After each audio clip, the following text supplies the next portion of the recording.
Good afternoon, everyone. So, last class we started the blood pressure.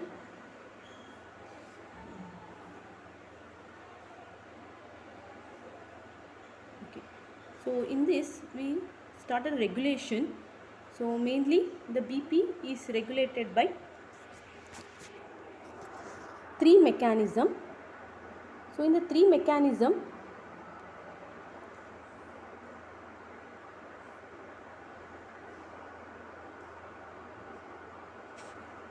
first one is the rapid acting mechanism. So, in that comes under baroreceptor reflex, chemoreceptor reflex, and CNS ischemic response. Then intermediate regulatory mechanism are stress relaxation and fluid shift mechanism. Then long-term regulatory mechanism, in that the direct method and indirect method. Okay. So a rapid acting mechanism I already explained. So come to the indirect method. So in the indirect method or direct method, so important is renin angiotensin system. Okay, renin angiotensin system.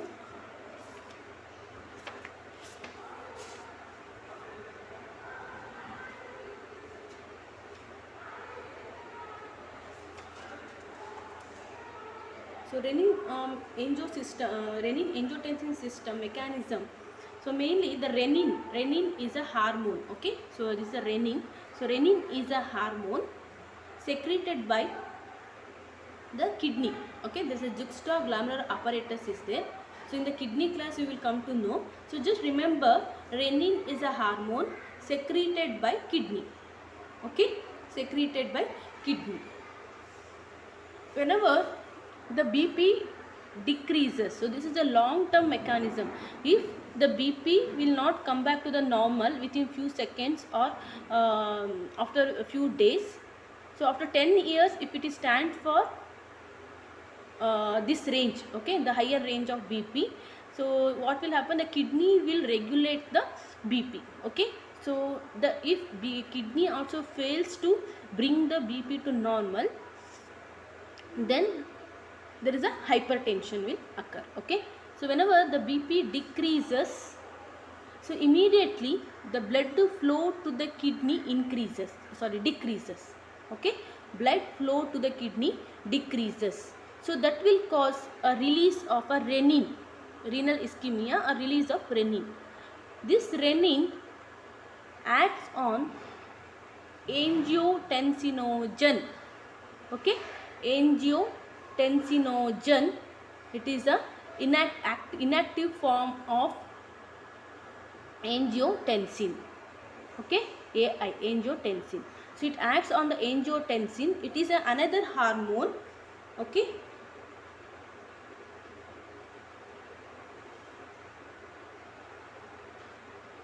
so convert the angiotensinogen into angiotensin. So this angiotensin reach the lungs and produce a ACE, angiotensin converting enzyme, that is angiotensin 1 get converted into angiotensin 2. So angiotensin 2 is a active form. Okay, so it is little bit difficult to understand. Okay, decrease in BP, so again it will be repetition will be there in a kidney. Okay, renal physiology class. Understood? Decrease in BP, blood flow to kidney decreases, because the main function of the kidney is to filter the blood. Okay, filter the plasma and blood. So whenever there is a blood flow decreases to the kidney, immediately that will cause a renal ischemia, so the renin secretion increases. Okay, so this renin convert the angiotensinogen into angiotensin 1. So angiotensin 1 get converted into angiotensin 2 by angiotensin converting enzyme that is produced by lungs. Okay, So this angiotensin 2 has a following action, or it restore the blood pressure by acting on vascular smooth muscle. Okay, acting on vascular smooth muscle brings the vasoconstriction. Understood? So smooth muscles of the blood vessels, it acts on the smooth muscles of the blood vessels and brings the vasoconstriction. So always you have to remember, if vasoconstriction occur, the BP increases. Okay, if vasodilatation, the BP decreases. Vasoconstriction means this is the blood vessel, so constriction. So here it will constrict like this, constrict. Okay, so that time what will happen? Blood pressure increases because of increase in peripheral resistance. The second point, it stimulates the secretion of aldosterone from adrenal cortex. So aldosterone is an hormone produced by adrenal cortex. Okay, so adrenal cortex is a region or a organ that is present above the kidney.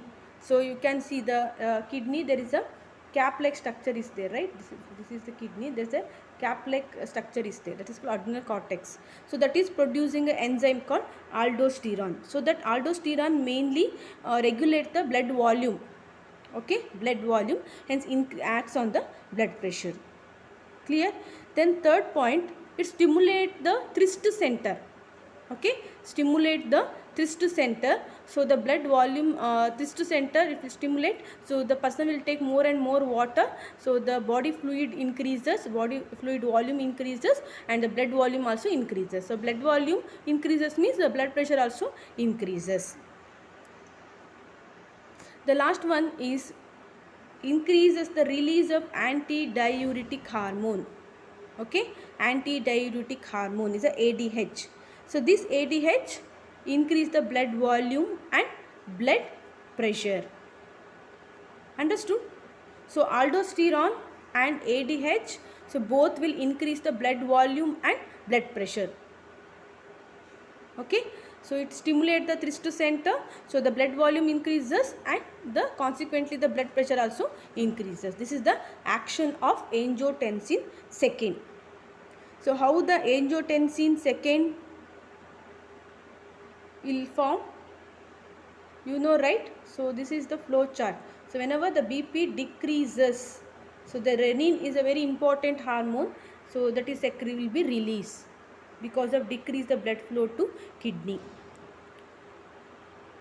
This renin acts on angiotensinogen converted into angiotensin 1. Okay, converted into angiotensin 1. So this angiotensin 1 reach the small vessels of the lungs. So that lungs produces a angiotensin converting enzyme. So that will form a angiotensin second. Okay, this angiotensin second, what it will do? It causes a vasoconstriction. So peripheral resistance increases, BP increases. First point. It stimulates the secretion of aldosterone. Okay, secretion of aldosterone. So this aldosterone increase the blood volume and BP, and also ADH, increase the ADH, then stimulate the thirst center, and more water can be consumed. Understood? This is the long-term mechanism of BP regulation. So that's complete the regulations. Understood? The BP. So in the BP chapter you have to study. So very important. So the definition, factors affecting BP, then regulation is important. Okay. Next, coming to the clinical condition. Okay. So clinical or applied physiology. So in that hypertension. So hypertension is denote the increase of a blood pressure. Okay, increase of blood pressure. So when it can be seen, the conditions like old age. Okay, so hyperthyroidism, Cushing syndrome, Cone syndrome. Okay, so Cushing syndrome is a condition where cortisol is a hormone be reduced. So these are the conditions where the blood pressure will increases. So what will happen if we not treated the BP, if we not taking any medication? So first there will be a ventricular hypertrophy. Okay, so if the more blood pressure means what will happen? The heart has to pump the blood against this more pressure. Okay, it has to pump the more pressure. So this working capacity of the ventricles will be reduced, right? Working capacity of the ventricles reduce, so that will cause a hypertrophy. Hyper means it will be enlarged, the ventricles, so hypertrophy will taking place. So next is the myocardial infarction, MI, congestive cardiac failure, cerebrovascular accidents, and renal failure can be seen. Okay, renal failure. So next, coming to the classification. So normal it is 120, right? Normal is 120 by 80 diastolic. In a stage 1, it will increases to, if it is BP is systolic BP is 140 to 150. Okay, in the stage 1, systolic BP is 140 to 150. Then diastolic is 90 to 99. Then it will be a hypertension in stage 1. So that means, so in the initial stage, by through diet or by walking or exercise, you can control the BP. Okay, in this stage. In the stage 2, if it is more than 160, the systolic BP is more than 160 or diastolic BP is more than 100, that is comes to stage 2. Okay, so the person has to take a medication.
Next, coming to hypotension. So hypotension is a term denote decrease of BP. Okay, decrease in blood pressure. If the systolic BP falls 90 mmHg, so usually it is 120, right? So if it is 90, if it is reduced to 90, then we call it as hypertension. Okay, so in this there are 3 types. Chronic means always a persistent, a low BP. Okay, longer time. If the BP is low for longer time, so chronic hypotension. So maybe malnutrition or hypopituitarism will cause. This is acute. That is sudden fall in the BP. Okay, that is called acute. BP falls suddenly because of acute hemorrhage, suddenly hemorrhage if occurs, or vomiting, continuous vomiting. Because of that, the dehydration will take place. The blood body fluids decreases, so that time there is a balance between blood volume and the body fluid volume. Okay, so always there is a balance. If the body fluid volume decreases, so if you are not taking enough water, so your body fluid volume decreases. That time your BP also decreases. Okay, sorry, blood volume will decreases. So like that. Then postural hypotension. So in this postural means, posture means position of the body. So if you are from sitting to standing or standing to lying down position, your BP will varies. Okay, that is called postural hypotension. So in this, the systolic BP falls below 20. So you can see. So that's complete the blood pressure. So next coming to the pulse, arterial pulse. So pulse is a whenever the pressure changes, that is transmitted in the form of waves through the arterial wall and blood column from heart to the periphery. That means, so this is the heart. So the heart is pumping the blood. Okay. So when it pumps the blood, it is flow through the arteries. So it is transmitted as a wave, the form of a wave. Okay, it's like a wave through the arterial wall. Okay, when it is flow here the blood, so as a in the wave. So that is from heart to the periphery. From heart to the periphery, when it is passing like this, so there is this pressure. So blood pressure will be there now. So that pressure will be transmitted in the form of waves. Okay, the pressure changes are transmitted in the form of waves through the arterial wall and blood column from the heart to the periphery. Understood? So pulse rate is accurate measure of the heart rate. Okay, it is an accurate measure of the heart rate. So that's a central arterial pulse. That's a transmission, how it is, central arterial pulse. So always when the when the pressure wave is transmitted, so from the artery it is going to the peripheral artery, we feel it as a peripheral arterial pulse. Okay, so that depends on the elasticity of the blood vessels. So velocity, that is 7 to 9 meters per second. That means each cardiac cycle the heart pumps the blood. So that time when the blood is moving through this arterial wall, that will produce a pressure. So that pressure is transmitted in the form of a wave. Okay, that is traveling to 7 to 9 meters. These are not required. So this is the arterial pulse tracing. So this is the pulse point where you can check the pulse.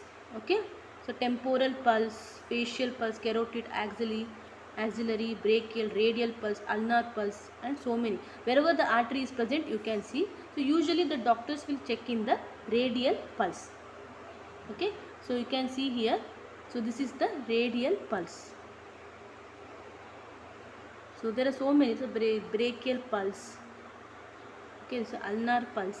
There are so many places you can observe. So this is a picture which is showing femoral pulse, popliteal pulse, dorsal pedis, posterior tibialis pulse. So next coming to the shock. So shock is a cardiovascular shock.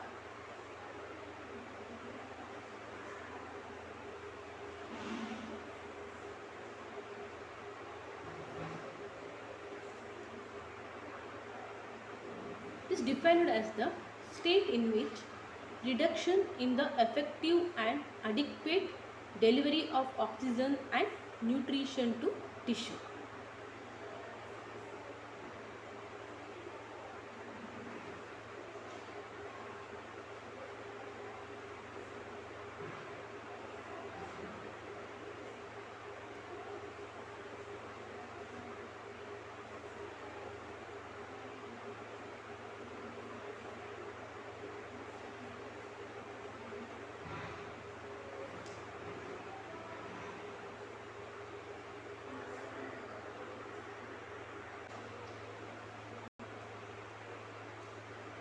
A shock may be defined as the state in which reduction in the effective and adequate delivery of oxygen and nutrition to tissue. So whenever there is a reduction, a reduced amount of nutrition or oxygen which is reaching to the tissue, so that will leads to a shock. Okay, so it is maybe reversible or irreversible. Okay, so Reversible, you can reverse the action, or irreversible will cause the cell injury. In this there are 4 types: hypovolumic shock, neurogenic shock, anaphylactic shock, and cardiogenic shock. Okay.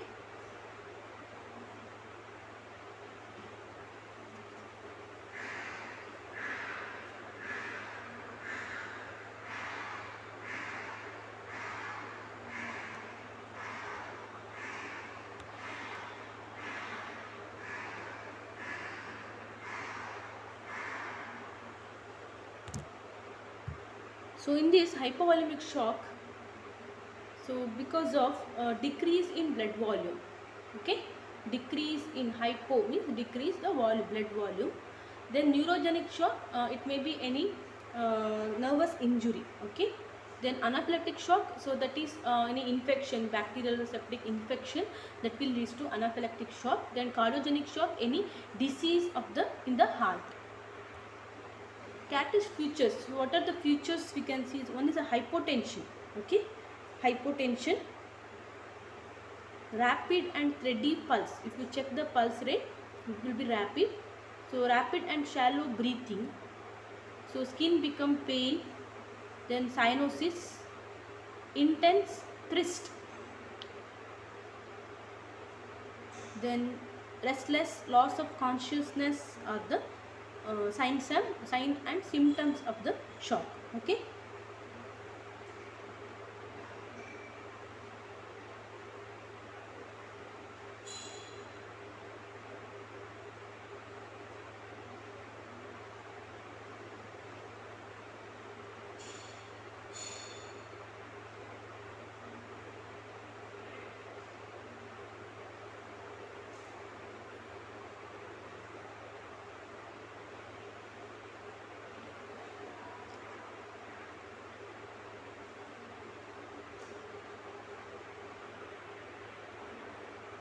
So coming to stages of the shock, there are 3 stages: non-progressive stage, progressive stage, and irreversible stage.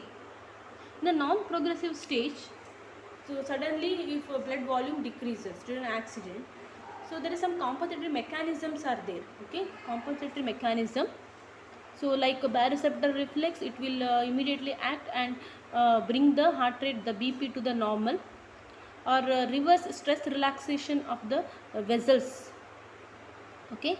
Then formation of angiotensin and vasopressin, or ADH, CNS ischemic response. These are the immediate effect to bring the BP and blood volume to the normal, okay. The non-progressive shock means the shock will not progress, further damage or further action will not take place in the body. Then the progressive shock. So in the progressive shock, because of decrease in nutrition to the brain, okay, BP decreases. So if it is not come back to normal, as I said, all the organs in the body, that depends on the BP, blood pressure, right? So there is a nutrition will be decreases. Then cardiovascular tissue and release of the toxins will be released from the tissues will taking place. So that will further cause the cardiac depression, vasomotor center failure, blockage of small vessels, increase the capillary permeability, okay. So cardiac depression,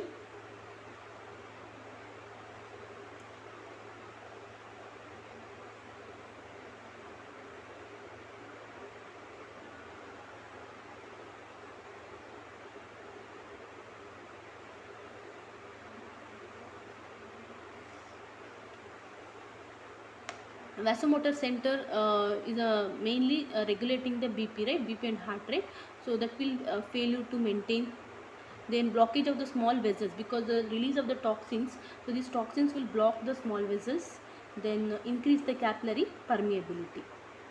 Then an irreversible shock, it is a due to massive tissue destruction will taking place, okay. If the tissue is not getting enough blood, enough nutrition and oxygen, so the massive means more tissue destruction will takes place.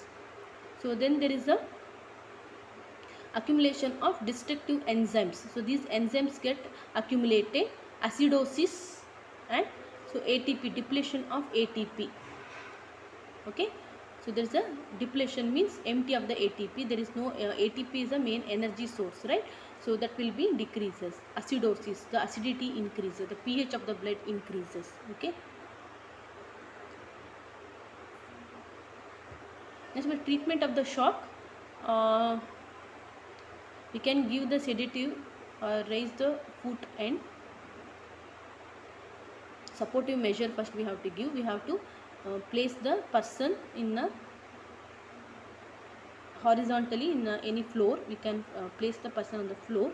Then we have to raise the foot first. Okay, then drugs like norepinephrine, dopamine, blood transfusion, so can be given. So that's complete the entire blood pressure. Okay,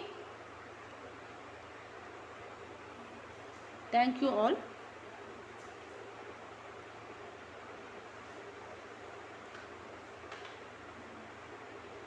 So in the next class, I am going to start a new system. Okay, so that is a nerve muscle physiology. Okay, going to start a nerve muscle physiology. So here the previous class is over. Okay, cardiovascular system.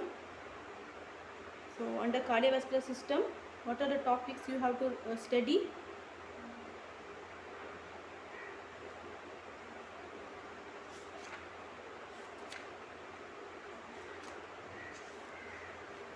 So properties of the cardiac muscle, in that, then cardiac cycle, ECG, heart rate, cardiac output,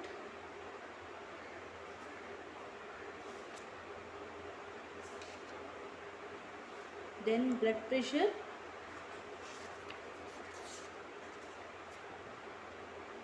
then arterial pulse, cardiovascular shock.